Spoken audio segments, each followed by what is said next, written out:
Welcome to Mind My Age, the podcast where we dive into the science and stories behind healthier aging. I'm your host, Neil Embrar, and today we have a very special guest, Philip Ayles, an expert in emotional intelligence, particularly for veterans. Philip has spent years helping veterans navigate the complex transition into civilian life by teaching them the tools to boost resilience, self awareness, and emotional well being. At Mind My Age, we believe that the incredible power of the mind can improve both your physical and your mental health, and Philip's work embodies that philosophy. Philip, we're so excited to have you here today. I thank you. I greatly appreciate this opportunity to talk with you. So, Philip, let's start with the question we ask all of our guests. Given we believe the mind has a profound impact on both your physical and mental health, how old do you feel today, and what's your secret to staying vibrant and energized?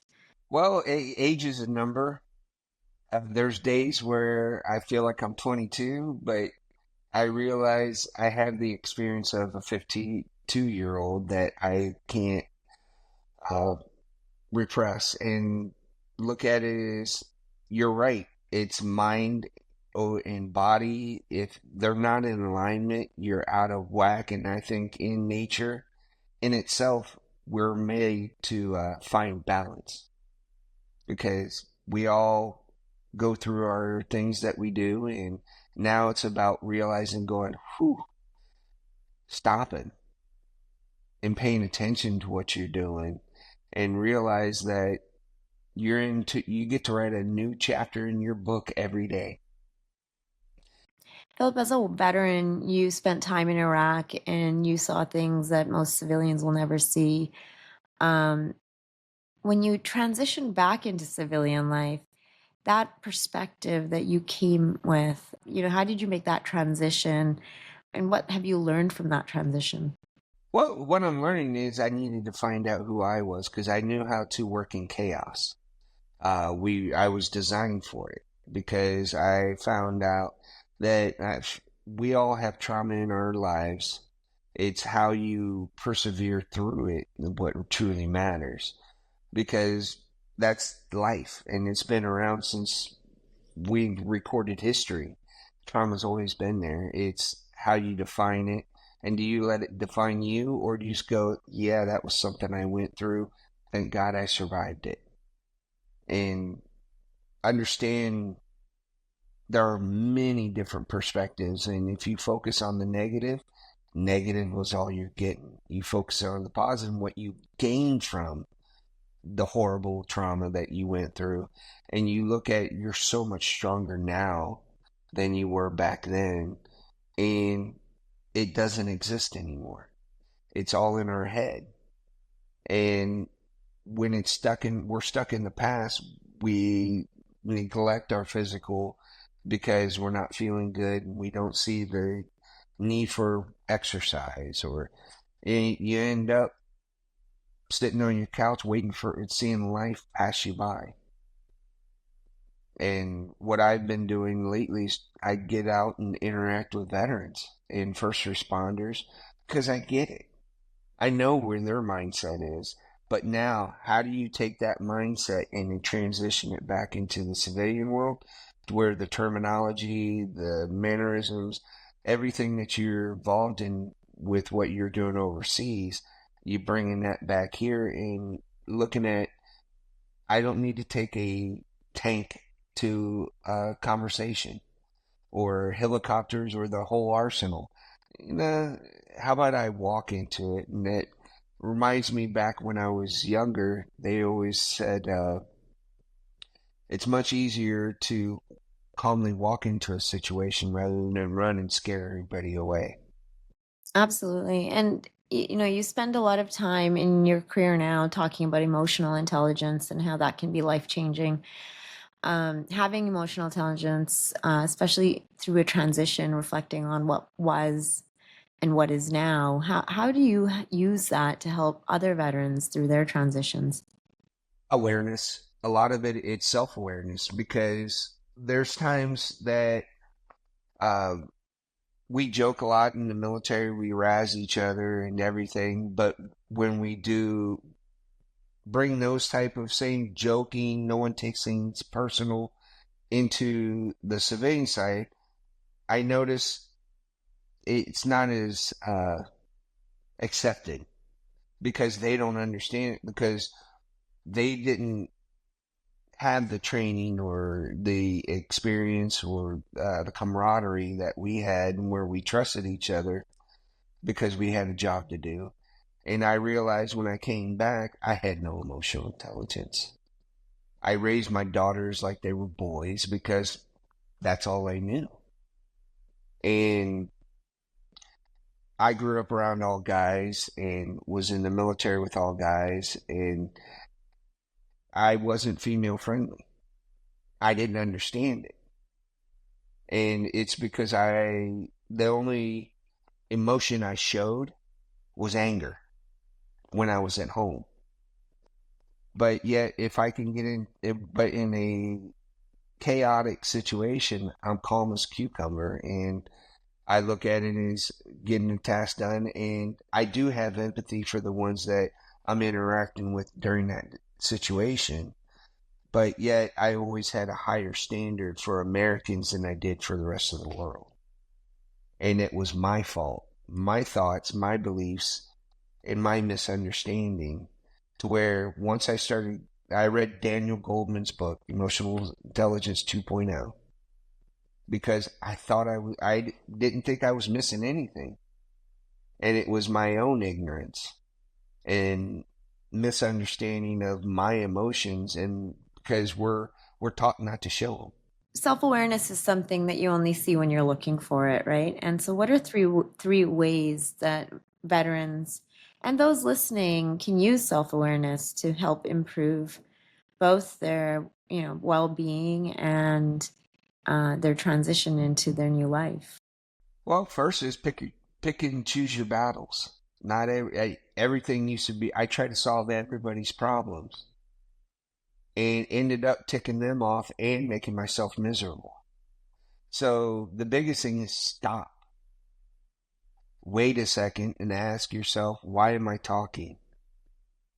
Why am I not listening?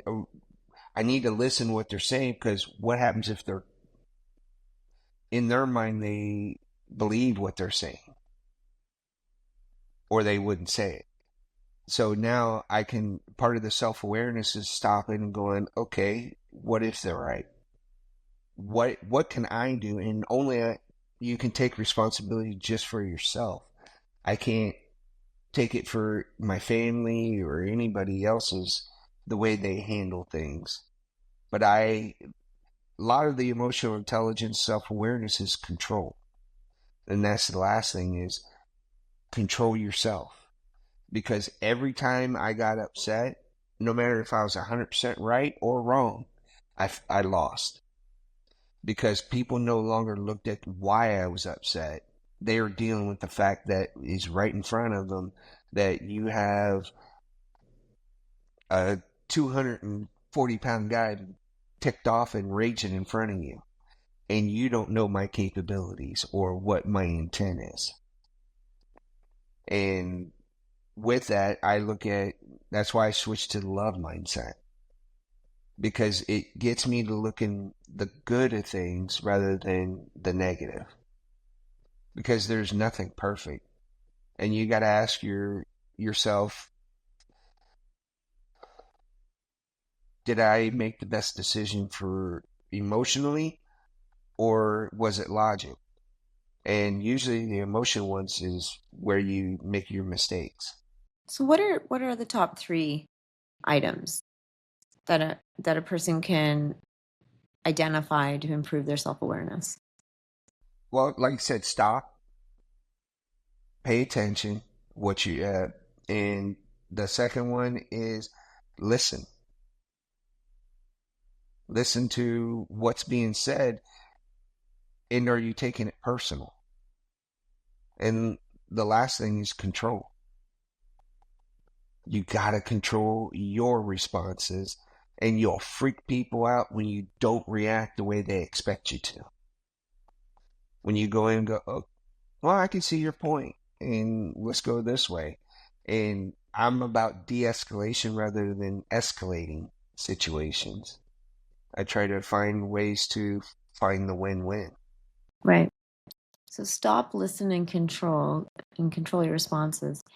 That's really valuable because like transitions are difficult, and folks as they age and go through retirement as the first really major transition, it can cause a lot of um, questioning, both of like who you are, what your future looks like, what your environment looks like. And it often leads to a change in your environment. You can go from being like a high powered corporate person to being someone who is literally gardening every day, potentially. And then that's just a totally different shift in your mind. Um, and it often comes with a huge sense of self discovery or rediscovery. So, can you share a transformational story where emotional intelligence helped a veteran in your world overcome the emotional struggles through that transition? I have one of my clients that I've been interacting with. We're more friends now, but dealing with him and realizing, hey, his life was imploding because he was focused more out than inward, and his health was failing. His marriage failed. He's dealing with his kids and everything else because he's trying too hard to focus on other organizations and giving his time to them for free while his own life imploded. Well, I got him to stop and realize that because there was a lot of broken promises and everything from different organizations. And I looked at him and said, well, do you ever think it was you? And I got him to stop, and I would bring it up to him. It was like, sometimes you got to keep things in your head. And I could, I could relate because I did the same thing because I had a strong moral compass, and regardless of what it was, I was fighting for the right thing in my head. But in reality, I was right, but yet the ones that he was interacting with didn't see the value in what he was doing because they couldn't see past his physical and his actions because you didn't know what he was going to say, and usually it was embarrassing. Getting him to understand that and take action towards it, and that's when he stopped, got his health back, and he focused on his health because that's what was the root cause of everything. His health was failing, and because he was still in that woe is me, because instead of looking at what he gained from all of his experience, he's a fighter, he's a survivor. And now he's able to not joke around with his wife and cause trauma because he would joke around about dying and stuff. Well, her first husband passed away from a heart attack, and he thought it was just joking. I said, "Well, you got to understand her side of it too." I said, "You're creating trauma because she already been through that once, and she don't want to go through it again. And for you just to joke around with it's a trigger." And that's what he started taking back his own triggers that set him up, and he used humor to hide his pain. Right, which is something a lot of people do. Yes, I was just kidding. But there was some truth to it because that's usually the way it goes. But now that he's actually stopped and started to listen to her words rather than going, well, I got some smart remark to say in return, he started understanding his own emotions and why he was reacting because he thought himself as a failure. Right. And I was like, you're not even close. And that's where a lot of us, as we get older, and he did it, I've done it, and I've met numerous veterans and first responders that have done it too. We did everything we wanted to in that field. Mm-hmm. And now we're out of that structure. And my whole calendar's wide open from and as far as I can see. And that causes stress in me because everything I was in hyperdrive my whole life. And a lot of veterans are because you have to hit your certain benchmarks throughout your career to get promoted and do different things, go on deployments and this and that. And now you come back and we have nothing. We've lost all the connections that we had because we were gone so long. And people have moved on. And now I look at you question, well, did you even make it? Did I even make a difference? And with having that calendar open and no hope. But part of that is getting him to turn around and look back in the path. Look how far he's come. Look how far I've come. You've come by standing where you're at today. Look back and accept it for what it is. That reflection is so critical for to manage any transition well. But coming back from being deployed and back into civilian life is a very big shift. What are some of the tools that you use to work with veterans um, in managing that change? More of education of their situation and breaking it down to logical chunks to where you can process it a lot better. Because for them, they were so used to one world and those same communication skills and everything don't translate over somewhere because 95% of the population have never served. And what you do, if you don't go back in and start speaking their language, you alienate yourself. I wish I woulda, coulda. No, it's I'm stopping. This is what I'm doing as I go along. I'll tell you what I did and why. But it's taking I'd rather take action than sit back and dream about it. And I think that's what coming back at from because I went from a combat zone to home. There's no in between. There was no. It was uh, threatening situations to nothing, and I got bored because one day of activity in Iraq would have shut this country down. Just, just the way it works, and but to come back and be on that high alert and that hyperdrive and being and going to from 100 to 0 in a matter of seconds is hard. So what are some ways that you work with veterans on like refilling that energy or that fulfillment or that need for challenge in everyday life? That's the $1 million question because I suffer through that every day of looking at it going, what now? Because I did everything I ever wanted. Now it's just, how can I live? What can I do? And I didn't understand that before I started emotional intelligence, self-awareness, and the mindfulness that goes into it. Because being mindful of, wait a minute, how are you going to react to me exploding on you? Or me degrading you or talking down to you or anything, or talking up to you, looking up to you as a mentor. But I'm at this pivotal point in my life to where I've been there, done that. I know the outcomes.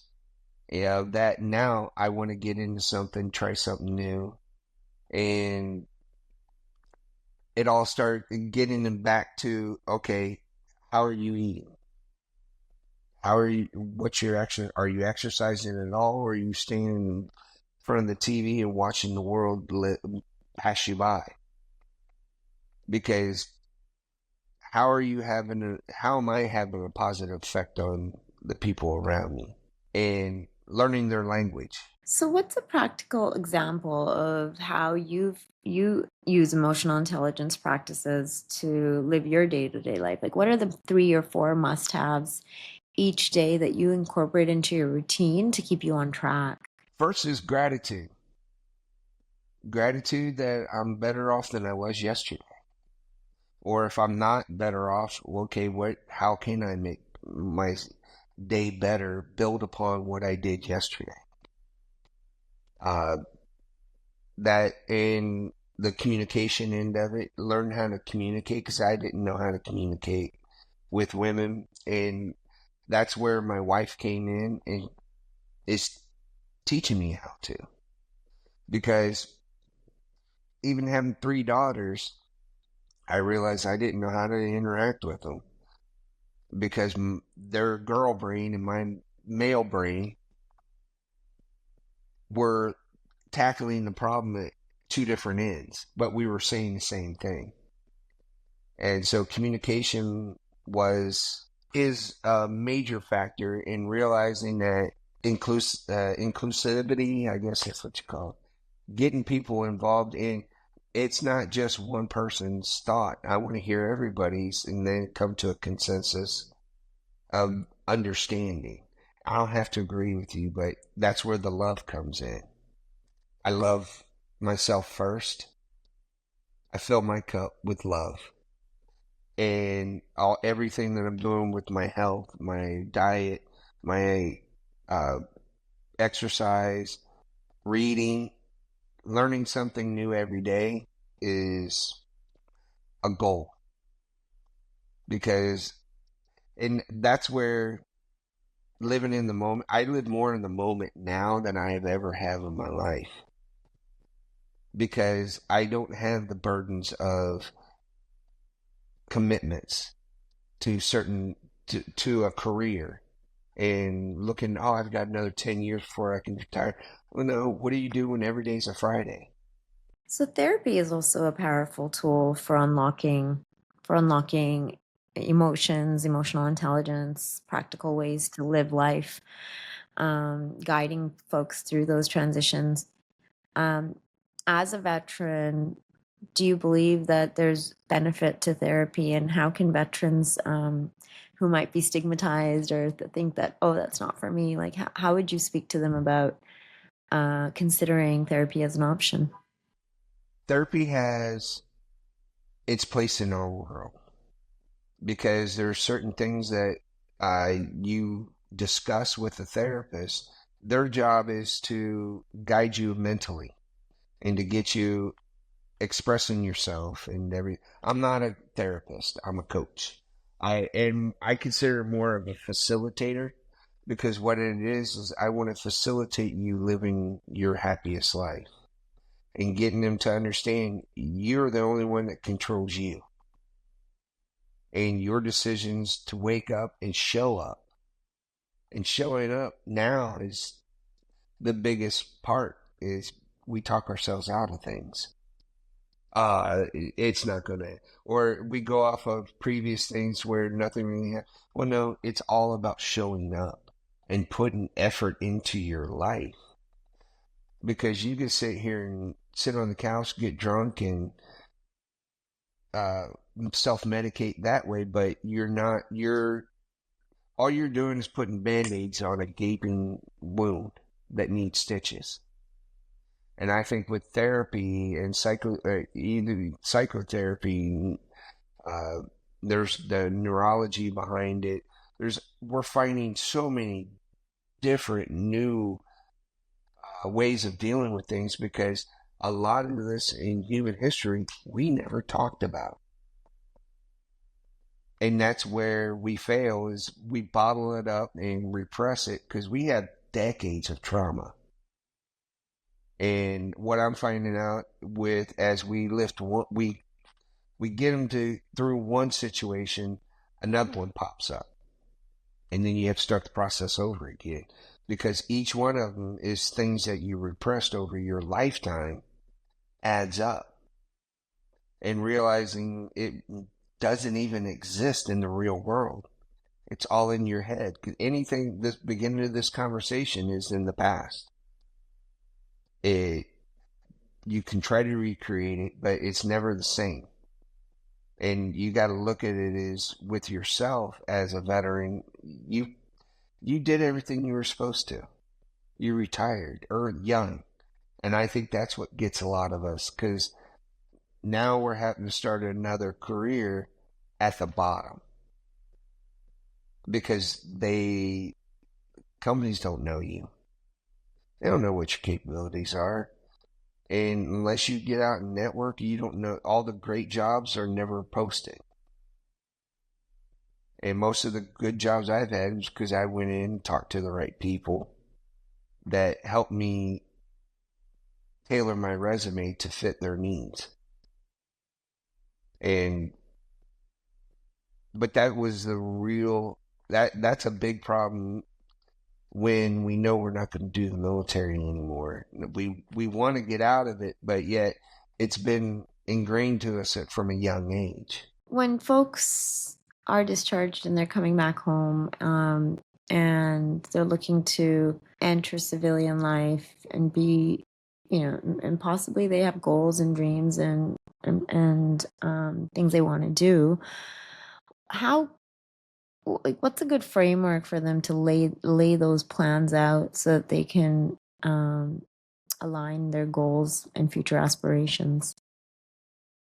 Well, you got to understand the culture that you're getting into.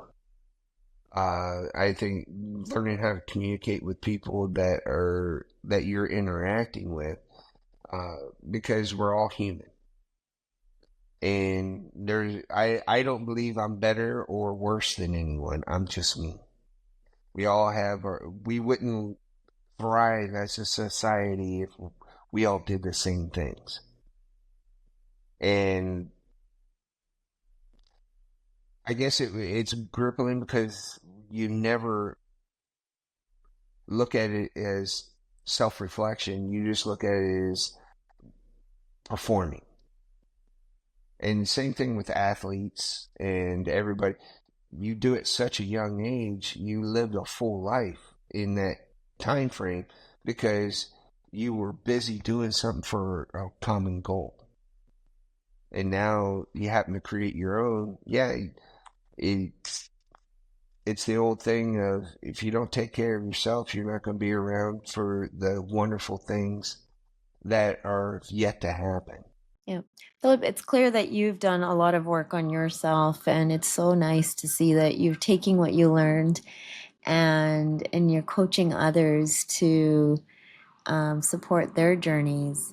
What's one piece of advice you want to give our listeners who might have a family member, friend who is struggling with a transition today, and what's one thing you wish they would know? You're not alone. There's 45,000 nonprofits in the United States that say they help veterans and first responders. I want to put them to the test. I've dealt with just a less than 1/10 of 1%. And there's so many more out there. If they say they're going to help, show me. And I think there's not just one organization that has all the answers. What I found out is spread it out. Take advantage of what's in front of you when it's there, because like with anything, they focus on for X amount of time because they can't do it forever. So they give you 90 days. You have 90 days to work through something. And like I said before, as soon as you start unpacking all that compression from decades of trauma will come back up. And now you have to deal with it. The hardest thing was me was letting my emotions out and crying. I held them in and because it was always a sign of weakness. No, it's a sign of not being aware that it's natural. And that's where suicide is one too many. And you're not that lost to where there's fellow veterans and first responders out there willing to listen, but we don't know how to ask for help. because we think, well, I'm fine. That first step is usually the most difficult step, right? Acknowledging and asking for help. Um, there are a lot of resources out there, from nonprofits to professional services, and there's so much available to people, but they need to learn. They need to take that first step, right? And so, for those of our audience members listening that are struggling to take that first step, how did you take it? What pushed you to take it and realize, there's more to life that you want to live, and how did you kind of walk me through how you found your way out of that period of darkness? Lost everything. I lost my house, my cars, everything because no one would hire me in Washington. Told me I was overqualified because of the things I've done overseas. And instead of looking at it as an asset, they look at it as a threat. Mm. And so it was prioritizing, realizing, everything I fought to keep didn't matter. The only thing that mattered was I almost lost my family, because I didn't know how to talk to my daughters because I was a dictator. And I didn't take, because they were young, I didn't take their thoughts and feelings into consideration when making an overall decision for them. But yet I was people pleasing everybody else, trying to make everybody happy and miserable myself. And I bought a Class A RV, a used one, sat in a casino in Oregon, had to learn how to turn on the gas and start the refrigerator. And I didn't know how to do anything, so I had to stop. Instead of just pushing forward, I stopped and read everything. Had no idea where I was going. Had no nothing. And I ended up coming to Florida, tried to set up residency for my daughter to go to college here. Well, she went to Boise State, but I met my wife. And I took a different view because of my daughter. And she never gave up on me.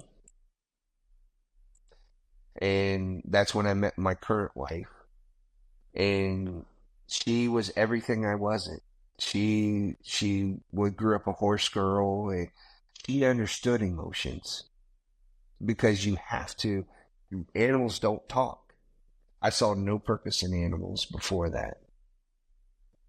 But what she taught me is love. And I had been dying for it since I was 3. Because my mom left and my dad was one generation out of the hills of Kentucky. I'm the first college graduate. And because I told myself I was going to break the cycle. But in breaking the cycle, I still caused my own trauma to my family. And I had to take responsibility for it and go, they deserve better. Because honestly, that's why I did everything, was for my family. But I went about it trying to please everybody. Now it's prioritizing my family first because jobs come, jobs go, contracts come, contracts go. It's learning that that's why I do everything. And I look now, I have a grandson. I can project forward now and look at it. I want to see him graduate high school. I want to see them graduate college, start their own family. And that's what really matters because I'm doing it. I wish I had me when I was 19 or 17 when I first joined the military because had no guidance, no purpose, no direction or motivation. I was surviving. And now it's about living. I have nothing to prove to anybody. I've done everything I said I would do. Now what? And getting others to understand you're the only person stopping you from your next chapter because you're sitting there and having writer's block on your own life. Get out and do something. Go go to church that extra day, or you know what? Go play golf and enjoy nature. That's what it's about. It's how we coexist with nature and each other. And if you don't like to do something, don't do it. If you do, find better ways to do it. Yeah, find more consistent, regular ways to do it if you like it. I was listening to someone say once that um, when we're happy, we should identify all the things we did that day to make us feel this way, so that when you're struggling or on a day where it's not looking good, you can recreate all of the steps that got you towards feeling happy. And so it's not just an emotion that comes and goes. You can be purposeful and intentional in developing that feeling. You can put yourself in the right environments. You can put certain routines into your day that enable positive responses. People say, make your bed, have a balanced meal, drink a lot of water. Motion is emotion, like, so move, go for a walk. All of these things can start inspiring a happier you. And as you go through that journey of feeling better, you tend to then also welcome positive thoughts and ideas back into your mind, and that can help take the next step, which is asking for help and getting a coach or a guide or a therapist. These are tools out there, and you're absolutely right. There's a lot of resources out there, but you have to be willing to put up your hand and look for them, and then see them through. In the beginning, anything you do, any new change is uncomfortable, whether it's working with somebody or working with yourself.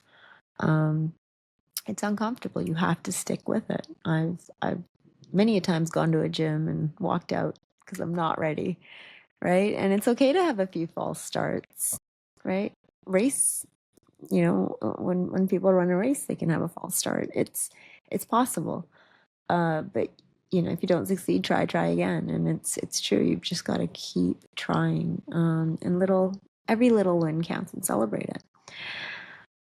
Exactly. And honestly, the self talk means a lot. For the only things you control is your attitude and the effort that you put into it. Because those two things, is your attitude and effort, is in your control. Absolutely. And Philip, that's a great way to end the podcast today, because it's such an inspiring message. Your attitude and your effort are in your control. So, Philip, thank you so much for sharing your insights with us today. For our listeners, if you are ready to learn more about emotional intelligence and how it can support your journey through life, stay tuned to Mind My Age for more inspiring conversations, and hit the subscribe button below. Remember, your best years are still ahead. Thank you.